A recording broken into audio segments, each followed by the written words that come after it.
from the past 5 years, we've noticed that after the pandemic, the literacy rates in Miami-Dade County Public Schools have dropped a lot, especially in the earlier years, such as third grade. There was a 10% decrease in the passing rate. So now we have about 50% of students failing pretty much every year their statewide assessments. So what we're trying to do is develop a policy to kind of promote literacy early on, because as the research shows, there's like a critical period up to second grade where if you don't learn a lot of the skills there, you're not going to be able to succeed in third grade, which is the year that is like the determining factor whether you pass or fail. So Dr. Gutierrez told us that before working here, you were a kindergarten teacher. And first grade. Yeah, and we were wondering what your experience was with students post-COVID. Yeah, if you noticed any significant drop, maybe their test scores or maybe class participation, maybe how they're engaging with the content. Let me think back to these years. Feels like a forever ago. You can sit down. Okay. Really nervous. Okay, so I'm thinking year, but you don't want like 2020. You want like after that. Yeah. I did notice a decline, although the truth is I always taught like students with disabilities. You know, I never taught like the advanced students, so my students always kind of struggled. But I guess I did see a decline. The thing is, after COVID, I went to a school in Flagler, which is one it was a very different population. It was students that were just coming from Cuba or from different countries. So that kind of changes, like, what I saw there is different, like, it doesn't really, well, actually I did go with COVID, because even in Cuba, like, they struggled so much with COVID that they didn't go to school either, even longer than we did here. We came back to school. But I guess there was this whole, like, COVID thing of that year, like, the kids who were stuck at home, like, following them, they always were struggling because they didn't do anything that year at home, or, like, for 2 years. They never, or, like, if they stayed online, some kids did, like, virtual school, or, was it called virtual? Was it, not like Florida virtual, like, remember? Homeschool? Well, some kids were homeschooled because the parents didn't want to deal with virtual school since they were busy working. But there was also like teachers here could do like virtual school. I remember there was like a year that we could do like that year after. And it's not the same as being in school. So I did notice a decline just because they were home doing nothing. And it's true, those early years, pre-K, kinder, first grade especially, that's when you're learning to read. And then after that, after third grade, it's when you're reading to learn, when you have to like read the text on your own. So they did struggle with, and kindergarten and first grade are like really hard. And also I think something that has to do with it, which is like the parents were under so much stress during those times because of COVID, they also couldn't give their time to the kids early on when they were like in kinder and first grade to really help them, because it's really a two-way, you know, the teacher's doing a lot, but the parents have to, we need the support from the parents, but they were struggling so much with the after effects of COVID and their jobs and their health and their families that they weren't putting in, so the kids were really kind of like being left behind a little, you know what I mean? Yeah. What I saw in Flagler was totally different because those kids just were coming already, like, obviously not speaking any English.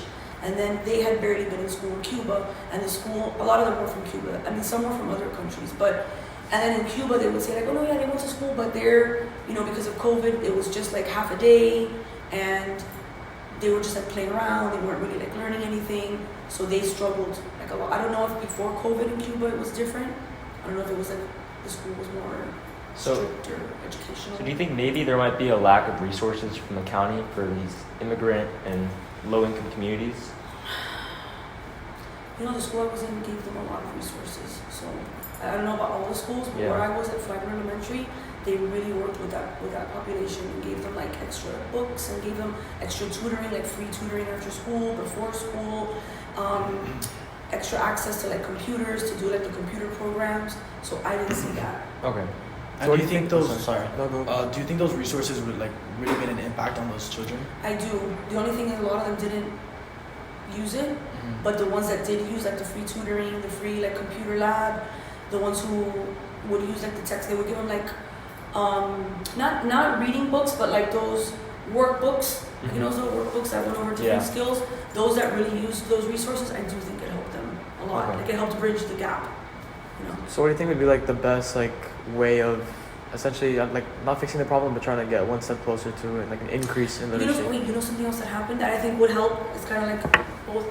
Now, recently, like last year, I don't know if it was the year before, but especially last year, they stopped letting us retain students in kindergarten, which was like a really, and actually that happens in a lot of schools. The school where I was, the principal was really big on retaining in kindergarten, because if you don't know, like if you haven't learned the skills in kinder, it's just gonna get weird. The gap gets bigger and bigger, and it's harder to close the gap. So she was really good about that, but others, because they don't really want, like, you know, the county doesn't want retention.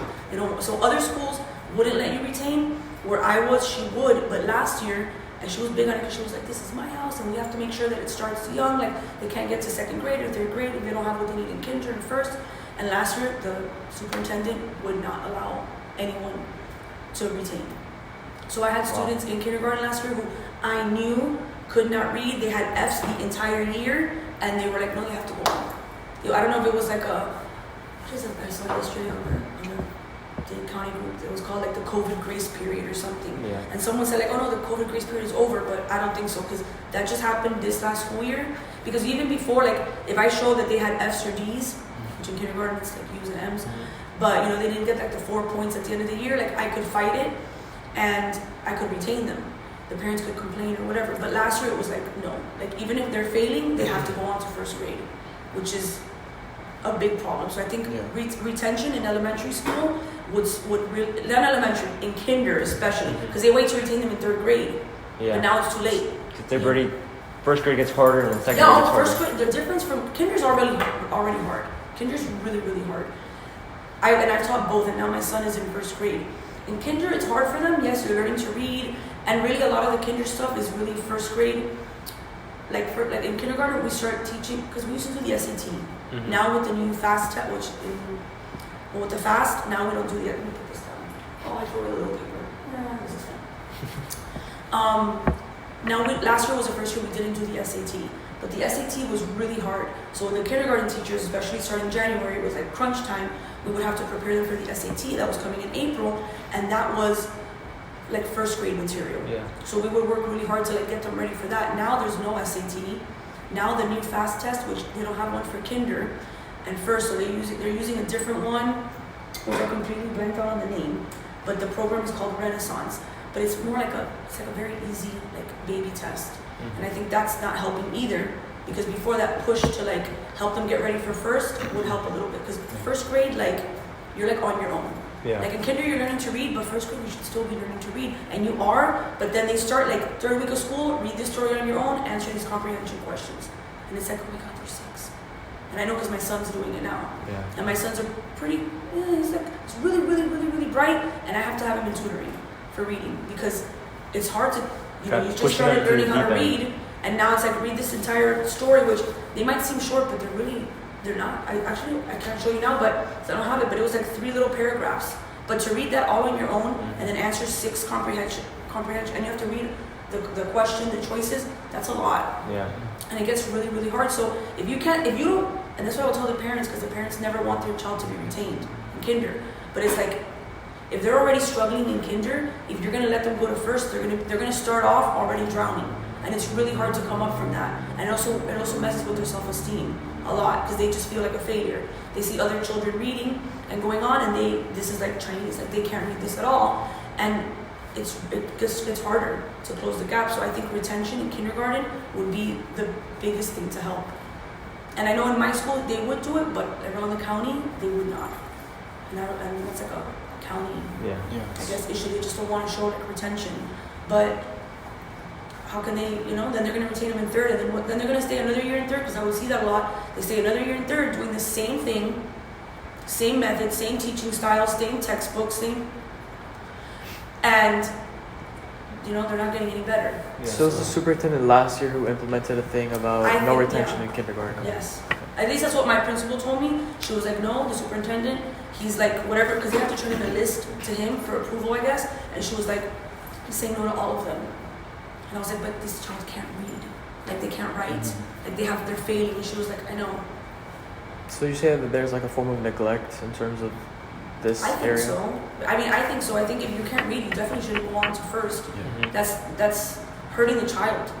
You know, sometimes the parents would want them to go on, and it's like, just to say my child didn't fail, my child went on, it's like, but you're hurting them more. They won't be able to catch up.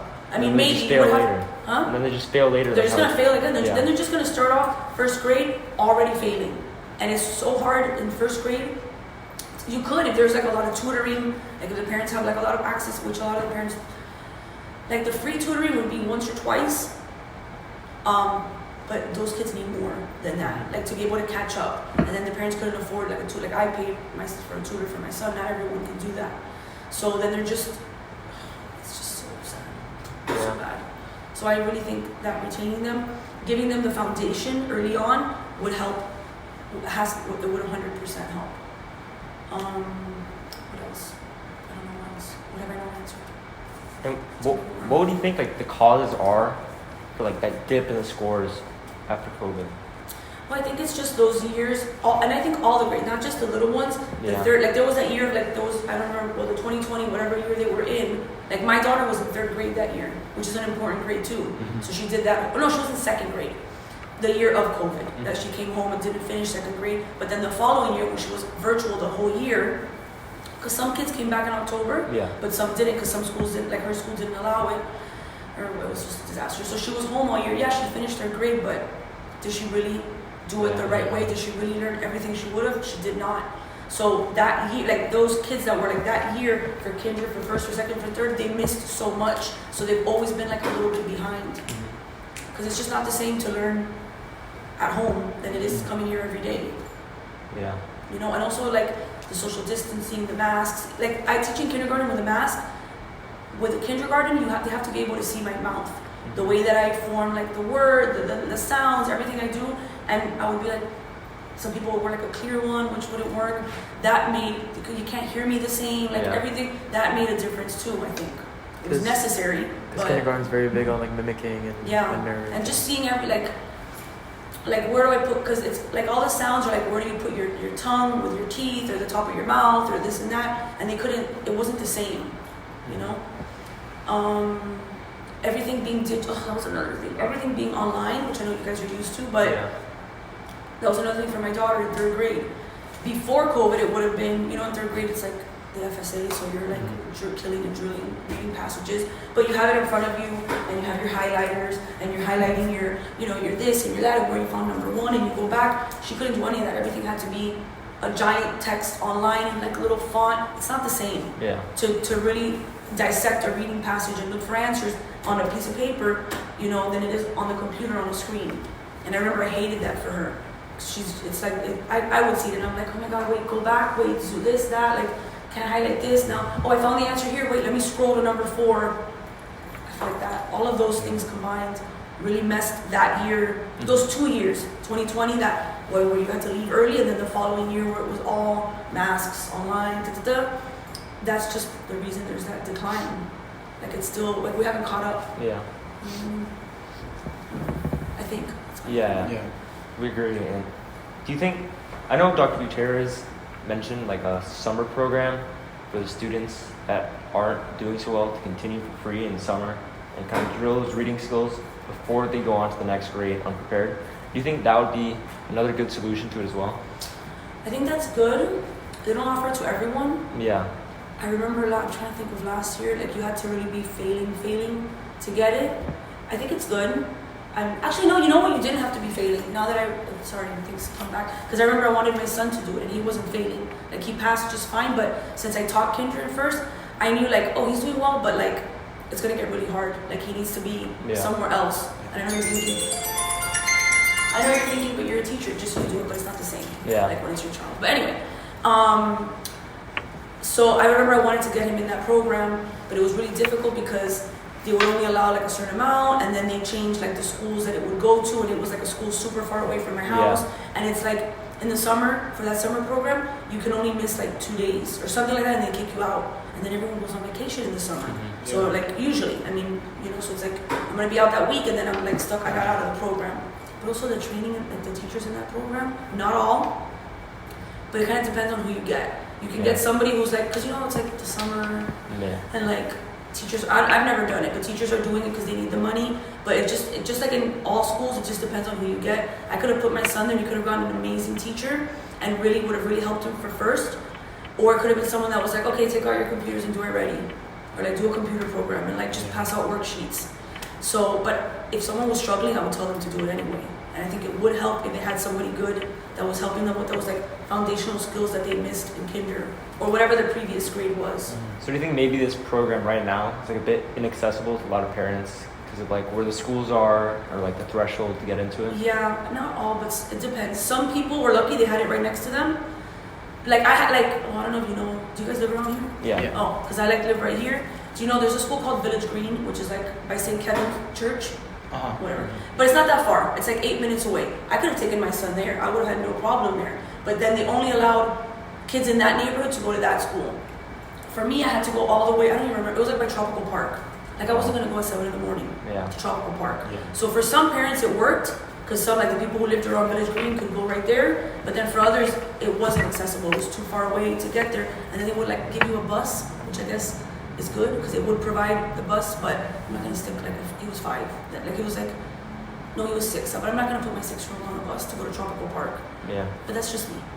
So I guess I shouldn't say it's not accessible because they did provide free transportation. So even if you were far away, like you still had the choice, like you could still put your child on the bus and they could still get it. And if they were to go, I do think it would be beneficial to them. Dr. G also mentioned programs like Easy Start. Are you familiar with those No. programs or no? I feel like I heard about it, but I don't know anything. I never worked in a school that had that program, so I don't know. Yeah, because what we've noticed is that there's a lot of like policies and resources that exist already to help students.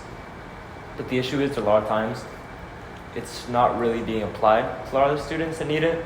Like for example, the Easy Start had an income threshold. So if you made above a certain pay grade, your student wouldn't be able to get in and get the help they need, which we think is pretty arbitrary because it doesn't matter how much money you make. A lot of parents, maybe they're living comfortably, but they don't have the extra money to pay for a private tutor, especially in the earlier years. So it's kind of like, why do we have these programs if it's only going to apply to certain geographic locations and certain kind of income thresholds? Yeah, another thing with these programs is that like either A, they're like somewhat accessible, but like how Enzo said about the income, like and number 2 is that they're not really talked about. They're not very promoted. Yeah, so. I've never heard of it, and I talk kinder. Exactly.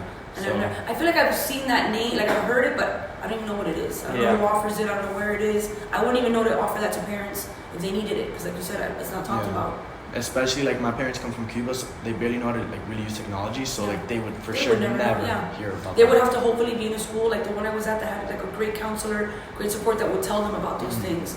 I didn't know about those things, but maybe they did. But they were very helpful with parents, but not all schools are like that. So they would never find out. Yeah. You know? Thank you so much. Anything Yeah. else? Yeah, Yeah. this was a Sorry, great what a help. help. No, you No, were. Thank you so They were- The much. kindergarten retention was something we hadn't even thought about. So it's Yeah. It's so important. I yeah. was so happy. I mean, I wasn't happy in my school, but because it was far away, I had to drive an hour to get there, and I live right here. So that's why I wasn't happy. But the principal cared so much about that. Like that was her biggest thing. Like, and I had been in another elementary school close by for many, many, many years, and I got surplused. I don't know if you guys know what that is, but like if there's not enough kids, because we kept losing kids to charter schools all over the place, and there wasn't enough kids and there was too many teachers, so they have to start letting go of teachers. And they go by how many years you've been teaching, which I've been teaching like 17 years, but there were people there who had been teaching 30. So I had to leave my school that I had been in for like 16, like forever, like for 15 years. Anyway, very depressing story. So I had to go to that school far away. And in my other school that I was in forever, they didn't like retaining kids because I guess they think it like, oh, it looks bad. Yeah. Like it's which is so stupid, you know, but whatever. It So looks I was worse to fail 3rd grade and yeah, of course. It's awful. It's like, so I was kind of used to like, they're not going to let me retain them. Like, oh, you know, whatever. So when I went to that one in Flagler, she was like, this is my house, or like, this is our house, and we have to take care of our house. And it starts, you know, kindergarten is like the most important. Not like, oh, the most important grade, but it's the foundation. Yeah. Pre-K too, but pre-K is, not everyone goes to pre-K, which they should. That's another thing I think is so important. Because pre-K, because that's, as a kinder teacher, the year starts, and you get the kids who went to pre-K, and then you get the kids who've been home with grandma, like I was. I didn't go to pre-K when I was little. I stayed home with my grandmother, and she took care of me. And what was I doing all day? Watching TV and playing. So then you have a class with half the kids who already know the alphabet, already know the sounds, can write their name, and then you have others that like are just learning how to like hold a pencil. And I just think, so they're already at the advantage, the ones who went to pre-K, and that's already helping them so much with how hard kinder is. They already start off like really, really solid. And I don't know why it's not mandatory for everyone to go to pre-K. Yeah. I never Yeah, and another thing is like with that, at least for me, my first language was Spanish, and I know a lot of us like share me that too. issue. Yeah. The only reason why I was able to like learn English later, like early on, was because of pre-K, right? So if I went into kindergarten just knowing Spanish, it'd be horrible for me. It is. But so she said, "It's my house, and you know we have to like help our kids, and we can't let them get to 3rd grade or 2nd grade and not knowing anything. So we have to retain it." She would fight parents, because parents fight it like a lot, because it's like a personal like, oh, you know. And I'm like, your child's gonna like be miserable in 1st grade. They're gonna start off drowning. Their confidence is gonna. I would see their confidence like just like, you know, they don't want to like. They see everyone else reading around them and they can't. It's like a crappy feeling. So she would fight them. And then last year I was like, okay, I have my list, because you had to like have a list of who you're going to retain and why. And then she was like, no. And I was like, wait, what do you mean no? Like, can't read, can't write anything. Like, look, Phil. And she was like, the superintendent's going to say no. And then I got one that I was allowed to. I don't remember now, like all the reasons. But then in the summer I found out, the mom wrote to me when I was at like a gifted training that, because they went to the summer school. That school had the summer school in that school. So it was great for the parents because it was in the same school. And she was like, because there was one mom that did want to retain, because she understood. They had just come from Cuba. And she's like, listen, she needs another year in kinder. Like, she's not ready. She came like in half of the year. And I'm like, no. If you, because they said like, oh, if the parent writes a letter that they want it, then we can retain. Then he won't say no or refuse it. She wrote the letter. They said, okay, we're going to let her be in kinder again. And then in the summer, she's like, oh, I came to summer school. And they said, no, she has to go on to 1st grade. I'm like, what do you mean? She's like, they said it doesn't matter. Like, they just passed them all. Wow. I was like, the workshop, and I was like, someone's coming to give me. Okay. Hello? Are you there? Okay, hold on. But you have to come to the parking lot in the back of the school. It's like a little parking lot in the back that's like for custodians and cafeteria. No, it's not. The teachers don't really park there. I wish. It's closer to room. Yes, it's on Crowley. Head over there, and then I'm gonna head to the gate. I'll call you when I get there. Okay, no problem. Bye. Okay, tell me. I just have someone drop this. Okay. I think pretty much it. I think we covered all our you were a points. really big help. Okay. Yeah, Thank you so much. You really helped I'm us. so glad I could help you. Thank you so much. Good Right, luck with appreciate everything it. you're doing. Yeah. Thank It's you. a very important cause. Yeah, we're trying to come up with like a policy. See if we can try and help a little bit. I think you guys should fight the superintendent to retain students in kinder. Is that on record? But don't worry, this is just for us to fill out the paper. That's off the record. But I that's what I would want to fight. Yeah. Not like fight, but like I don't understand it. It Yeah. doesn't make any sense to me. Even if parents Just are to telling make you. just to make the district look good. Exactly. I know, but then they're not going to look good when they get to 3rd grade, Yeah. because they're all going to be retained in 3rd grade, and the scores are going to be bad. Something we've noticed is the framing of the scores and like the memorandums at the end of the year. Like 50% of the 3rd grade students are failing, and the way they word it on the score reports is, oh, we're way above the state average, blah blah blah. But they're not telling the parents how poorly everyone else is doing. Yeah, So it's just politics. yeah. So I'll just show. Yeah, it's always. I know maybe we're saying with the new superintendent, and the scores were better before, but those things happened before too with Carvalho. Mhm. I mean, things like that always happen. It's kind of sad that the parents are seeing this and like, oh, okay, we're doing good. Yeah, they think we're like in the best county, the best school. Not that I'm saying not about this one, just wherever they are. But you know, they have to twist it. They're not going to say the truth. You think they're going to say 50% of 3rd graders are failing or below average? They're not going to say that. It doesn't look good. There's so much that could be done to help them, but I feel like it's too much work for them to go through the entire hassle. Yeah, you know something else, and I have to go downstairs, but maybe this is not related. Probably isn't, but it's so hard to get help for students with disabilities. Mhm. Like, you have to be literally failing. No, not even. Before, and this is teaching any grade level, if I had a student that I could tell, like, something's up, like they're not retaining information, like something's happening, they had to be failing for me to get help. Okay, fine. So they had to, but sometimes, you know, like I had a student last year who for sure was on the spectrum. He wasn't failing, but he still needed some help. Like, he's still 100%, I know he was on the spectrum. Whatever, anyway. Okay, let's go on. So before I had to show, okay, look, they're failing, they have an F. Okay, now you have to give like 2 months worth of intervention on your own. Then show again that he's still failing. Okay. So they make you jump through all these like, but now it's even worse. Now it's like, oh, they're failing, well, they have to fail the whole year. Then if they fail the whole year and they go next year and they're still failing, then you can open the case. And then it'll take the whole year to test them. Because there's only, one psychologist for like 3 schools. So it's just like a whole bureaucracy. It's just very hard to get help for the kids who need help. Yeah. Sorry. Get off my soapbox now. I'll go out with you guys to look at this. Thank you so wall. much. Thank you so